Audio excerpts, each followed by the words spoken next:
কবিতা কয়া যায়।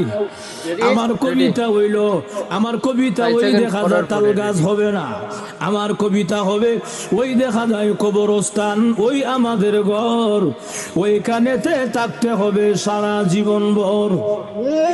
আর জোরে কান, ওই দেখা যায় কবরস্থান, ওই আমাদের ঘর, ওইখানেতে থাকতে হবে সারা জীবন ভর।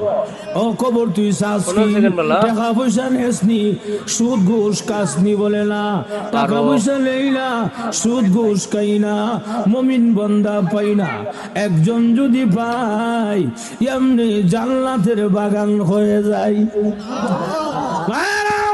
এজন্য আল্লাহর রাসূল হাদিস শরীফে বলেন, আল কবর রাউযাতুম মিন রিয়াজিল জান্নাহ আও হুফরাতুম মিন হুফারিন নার। কবরটা কারোর জন্য জাহান্নামের গাড়া হবে, আবার কারোর জন্য জান্নাতের বাগান হবে। আল্লাহর রাসূল